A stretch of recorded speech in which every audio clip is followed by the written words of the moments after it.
అన్నారు కదా, దాని తర్వాత నాకు అనిపించింది నేను నవ్వుతూ ఒక స్కిట్ చేశాను కాబట్టి లీనినెస్ తీసుకున్న నా మాట అన్నారు. ఇక్కడ నుంచి అలా వద్దు, ఇక్కడ ఇది పనికిరాదు, నవ్వులు పాలు అవటం ఇష్టం లేదు కాబట్టి నేను మళ్ళీ నా షెల్లోకి వెళ్ళి నాలో ఉన్న తాండవాడే తత్వం, శివుడు మూడో కన్ను తెరిచే తత్వమే చూశారు తప్ప బోలాశంకర్ని చూడలేకపోయారు. అంతే, హ్యూమర్ చూడలేకపోయారు, కెమెరే వాడారు. మళ్ళీ ఇంకోసారి జోక్ నడితే గుండె అంకుల్ తర్వాత ఇంకోటి ఏదో అంకుల్ అంటారు, నేను అనుకూల్ అయిపోతా, వెంటనే UNCOL అయిపోతా. ఎందుకు అవసరం? నాకు ఒక బౌండరీ సెట్ చేసుకుంటే సరిపోతుంది కదా, బౌండరీ సెట్ చేసుకున్నాను. మేడం ప్లీజ్ చెప్పండి.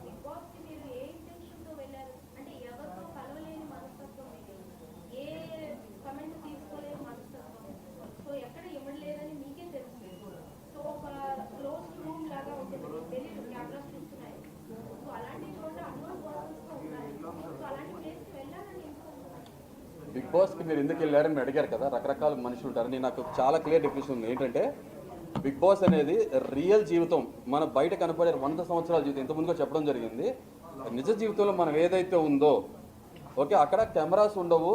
సో మాస్క్ వేసుకుని ముందు ఒకటి మాట్లాడి వెనక ఒకటి మాట్లాడటానికి సాధ్యపడుతుంది. కానీ బిగ్ బాస్ హౌస్లో కెమెరాస్ ఉంటాయి కదా, ఒక 100 సంవత్సరాల జీవితాన్ని 105 రోజుల్లో లేకపోతే 115 రోజుల్లో ఒక చిన్న కేస్ స్టడీ లాగా మనుషులు వాళ్ళ మనస్తత్వాలు స్వభావాలు తెలుసుకునే ఫార్మాట్. నన్ను నేను తెలుసుకుందాము, ఓకే, ఎక్స్ప్లోర్ చేసుకుందాం, నేనేంటని తెలుసుకుందాం అని. అండ్ మోర్ ఓవర్ ఒక బిగ్ బాస్ అడ్మైరర్గా నేను ఆ షోలోకి వెళ్దాము. నేను అంతకుముందు సీజన్స్లో వచ్చే కంటెస్టెంట్స్ సరైన కంటెస్టెంట్స్ రాలేదు, ట్రూ డిజర్వింగ్ కంటెస్టెంట్స్ రాలేదు, విన్నర్ క్వాలిటీ మెటీరియల్ రాలేదు, ఫేక్ ఉన్నారు, మాస్క్ వేసుకున్నారు, వాళ్ళు ఉండాలి కదా. గెలిస్తే గెలుస్తాం, గెలవకపోతే గెలవపోయాం. ట్రోఫీ గెలవటం ఇంపార్టెంటా, మనుషుల మనసు గెలవటం ఇంపార్టెంటా? నాకు క్లారిటీ ఉంది కాబట్టి నేను దానికి ఫిట్ అవుతాను ఫీల్ అయ్యాను కాబట్టి వెళ్ళాను. నన్ను నాలాగా చూశారు. అక్కడికి వెళ్ళి నేను ఎవరితో ఫ్రెండ్షిప్ చేయదలుచుకోలేదు, ఎవరితో నాన్న, అమ్మ, తమ్ముడు, చెల్లి, వదిన, అక్క నాకు అవసరం లేదు. నాకు ఏమున్నా సరే నా మనసులో పెట్టుకుంటే బయటకు వచ్చినాక రియల్ ప్రూవ్ చేస్తాను. ఎందుకంటే బిగ్ బాస్ హౌస్లో నామినేట్ చేయాల్సిన అవసరం, నామినేట్ చేయాలి, గెలవాలనుకోవాలి. నిజంగా నేను నా తమ్ముడో ఫ్రెండ్ అనుకుంటే నేను ప్యూర్గా నామినేట్ చేయలేను కదా, ఈ పదజాలం రాదు కదా, ఇంత స్ట్రాంగ్గా మాట్లాడలేను కదా. అక్కడ బిగ్ బాస్ అంటారు కదా, నామినేషన్ సీరియస్ తీసుకోండి, సీరియస్గా మాట్లాడమంటారు. మీకు కూడా సీరియస్గా ఉంటే భలే బాగుంటుంది మసాలా. ఇద్దరు కూర్చొని ఫ్రెండ్లీగా మాట్లాడుకుంటే మాత్రం మీరు ఆగరు, కొట్టుకుంటే మాత్రం బైక్లు, కార్లు ఆఫీసెస్ మొత్తం రోడ్ ఆఫీస్ చూస్తారు కదా. మనకు ఆ మసాలానే కదా కావాల్సింది. అరే నా మసాలా కాదు, నేను జెన్యున్గా స్ట్రైట్ ఫార్వర్డ్ క్లారిటీ ఉంది, నాకు ఆ విజన్ ఉంది, అలా ఉన్నాను. అలా ఉంటే ఇలా ఎందుకు లేరు అని అంటున్నారు.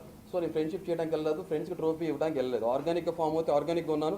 సుమన్ శెట్టి గారితో నచ్చారు. ఎవరికైతే వీక్గా ఉన్నారో, లేకపోతే ఇన్ఫీరియర్గా ఉన్నారో, లేకపోతే ఇంట్రోవర్ట్లో ఉన్నారో వాళ్ళ పక్షాన్ని నిలబడ్డాను. తప్పు జరుగుతున్నప్పుడు ఎగనెస్ట్గా ఫైట్ చేశాను, అలాగే ఉన్నాను. మీరు అదే చూసారు. అదే మనిషిలో నాకు తప్పు అనిపించిన నామినేషన్ అదే పాయింట్ పెట్టాను. ఫ్రెండ్షిప్ ముసుగులో నేను వాళ్ళని కాపాడలేదు, సేవ్ చేయలేదు, జెన్యూన్ ఉన్నాను. మా మదర్ అయినా మా ఫాదర్ అయినా సేమ్ ఇలాగే ఇదే పర్స్పెక్టివ్తో మాట్లాడతా. మా మదర్ ఫాదర్ అంటారే నాన్న, నేను అవమాసాలు మోసి కని పెంచినప్పుడు మా తప్పు అయితే అంత హార్ష్గా ఎందుకు మాట్లాడతావు? తప్పే కదా, ఎవరైనా తప్పేగా. అదే చేశాక అయిపోయింది. మీకేం కావాలి? ట్రూగా ఉండేవాళ్ళు కావాలా, బటర్ పూసేవాళ్ళు కావాలా, నవ్వుతూ ఫేక్గా నటించేవాళ్ళు కావాలా? అలా అనుకో. నెక్స్ట్ టైం రియాలిటీ షో పోదు. నేను ఇంకో విషయం చెప్తున్నా, బిగ్ బాస్ అనేది నాకు గేమ్ షో కన్నా కూడా బిగ్ బాస్ అనేది రియాలిటీ షోగా ఫీల్ అయ్యి రియల్గా ఉన్నా. గేమ్స్ ఆడాల. మీరే అంటారు కాంతో గేమ్స్ వద్దనే సినిమా డైలాగ్ గేమ్స్ ఆడొద్దని అంటారు. గేమ్స్ ఆడాల. టాస్క్లు ఆడటానికి నేను రెడీ, గేమ్స్ ఆడటానికి ప్లానింగ్ అండ్ ప్లాటింగ్ స్కెచ్లు వేయడానికి నేను రెడీ కాదు. నాకు నా అలా ఉన్నాను, సింపుల్. ప్లీజ్ అడగండి.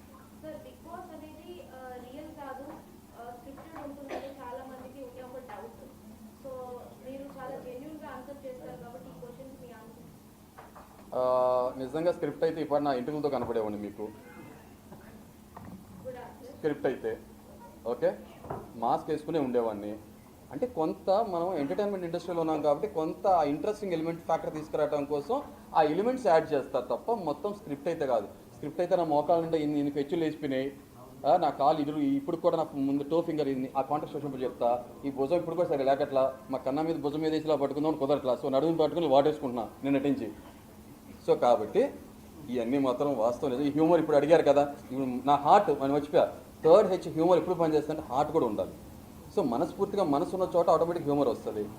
అదే జరుగుతుంది. సో అరే నేను వైల్డ్ యానిమల్లా ఉన్నాను కదా, వైల్డ్ కార్డ్కి కరెక్ట్గా యాప్ట్ పర్సన్ నేనే కదా, నేనే లోపలికి వెళ్ళి మాట్లాడతా కదా, ఎవరితోనో మాట్లాడగలిగాను కదా, సింపుల్. వస్తే వెళ్తా. ఈ లోపల చూశారు కదా, జంబో ప్యాక్ నుంచి ఫ్యామిలీ ప్యాక్ నుంచి ఇప్పుడు 6 ప్యాక్ కాబట్టి 1 ప్యాక్ చేసుకుని వెళ్తా, ఫైట్ చేస్తాను. ఆ ప్యాక్లో ఆడే వాళ్ళని ప్యాక్ ఆట ఆడతా, సింపుల్, కుదురుతుంది. Thank you. చెప్పండి కొట్టారు ఎవరన్నా? అది ఇట్లా కొట్టండి ప్లీజ్ మీరా. Thank you. ఇలా బ్రింగ్ ఇట్ ఆన్ బ్రదర్, మీరు చెప్తున్నాను, నాలో డాన్సర్ లోపలే ఉండి దాగున్నాడు. నేను చాలా నేను మీతో స్ట్రాంగ్ బ్రదర్, నేను చూపిస్తే మిమ్మల్ని తర్వాత డాక్టర్ చూపించాల్సి వచ్చేది మీ ఇంట్లో వాళ్ళు. ఓకే, సో కాబట్టి అంటే నిజంగానే బేసికల్గా డాన్స్ అంటే ఇష్టం. ఇలా అరే చప్పలు కొడుతున్నా కదండి.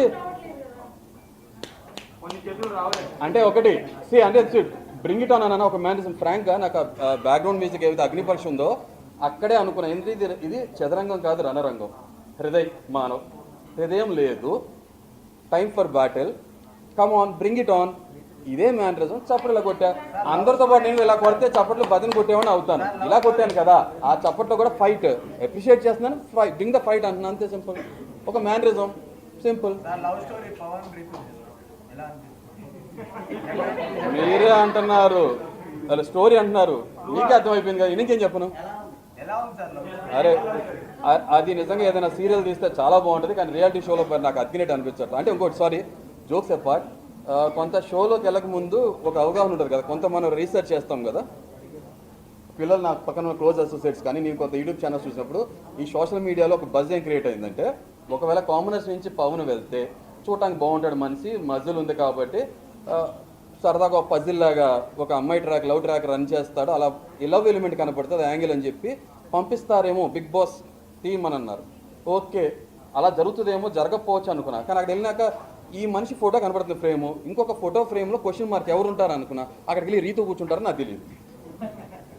కానీ నాకు రీతు చెప్పడం ఏంటంటే, స్వతహాగా నాకు పర్సనల్గా నాకు లవ్ మ్యారేజ్ లాంటి అటు మీద లేదండి. అక్కడ నాకు బయట రీతు అనే ఆవిడ పర్సనల్ నాకు తెలియదు. సో నాకు అలాంటిది ఏం లేదు నా లైఫ్లో. ఓకే, ఆమె కొంచెం ఎమోషనల్ పర్సన్ కాబట్టి ఆయనతో కనెక్ట్ అయిందో, బట్ చూస్తానికి అలా అనిపించట్లేదు. ఎందుకంటే రీతు పరిగెత్తుకుంటూ చికెన్ పీస్ ఆమె పెట్టింది. మరి అందరితో సమానంగా హరీష్ గారితో అంటే నాకు కూడా చిన్న మొక్కలు అయితే బొయ్యిక ఇస్తే తింటూ చప్పరిస్తూ కూర్చునేవాడు కదా, ఓకే అని అది ఇవ్వలే కదా. సో నాకేమనిపించింది, తర్వాత ఇంకొకటి తినిపించుకుంటాను. నిజం చెప్తున్నా, నాకు ఎన్నో సంవత్సరాలు, అంటే ఒక్కొక్కరు ఒక్కొక్క మనస్తత్వం ఉంటుంది, ఎన్నో సంవత్సరాలు పరిచయం ఉంటే తప్ప హరిత గారికి నేను రోజు మోస్ట్లీ ముద్ద పెట్టినాకే తినిపిస్తా. అలా లేకపోతే తక్కువ బ్రదర్ బాగున్నారు తినండి అని నోట్లో పెట్టాలని కూడా ఆలోచిస్తా. అరే నోట్లో ఎంగిలే ఉమ్ము అలాంటి ఫీలింగ్స్ ఉంటాయి. మరేమో నాకు 4 రోజుల్లో 1 వీక్లో తినిపించుకుంటాను ఏంటో పెట్టుకుంటాను ఏంటో నాకు నిజంగా ఏమో. ఎందుకంటే నేను పిల్లర్స్ చాలా టైం తీసుకుంటా కదా, నాకు తొందరగా కూలిపోవు కాబట్టి, స్ట్రాంగ్ ఉంటాయి కాబట్టి.